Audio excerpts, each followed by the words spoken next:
इंद्रजीत राजा खैरा पहाड़ी। Mobile number 9525104625। आंसू छुपा रहा हूँ तुमसे, दर्द बताना नहीं आता। बैठे बैठे भीग जाती है पलके, दर्द छुपाना नहीं आता। चोट घाव पर लगी तो दुखाई काहे ना, चोट घाव पर लगी तो दुखाई काहे ना। भगवान जी हो जब दिल तू बनवला तो दवाई काहे ना, जब दिल तू बनवला तो दवाई काहे ना। चोट घाव पर लगी तो दुखाई काहे ना। भगवान जी हो जब दिल तू बनवला तो दवाई काहे ना, जब दिल तू बनवला तो दवाई काहे ना।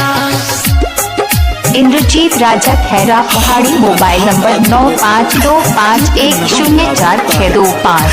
कभी सुबह कभी शाम याद आता है, जब सोचते हैं कर ले दोबारा मोहब्बत, फिर पहली मोहब्बत का अंजाम याद आता है। प्यार में धोखा जब मिले लगी से, बहाना दवाई दर्द मिटाई लोग कैसे।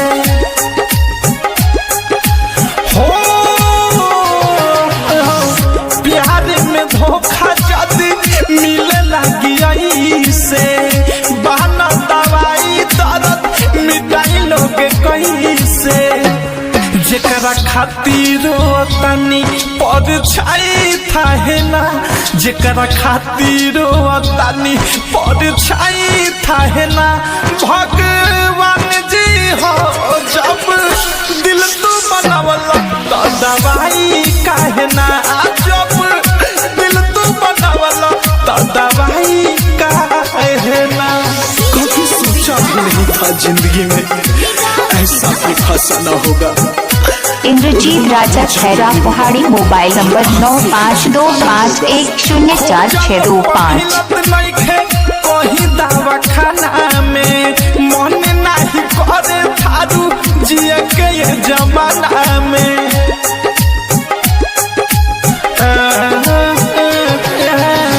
खोजलो पर मिलत नहीं खे कहीं दवा खाना में, मन नहीं करे थारू जिए के ये जमाना में। अवध से अनुराग मिसाइल पछताई काहे ना, अवध से अनुराग मिसाइल पछताई काहे ना। भगवान जी हो जब दिल तू बनवला तो दवाई काहे ना, जब दिल तू बनवला तो दवाई काहे ना। चोट घाव पर लगी तो दुखाई काहे ना।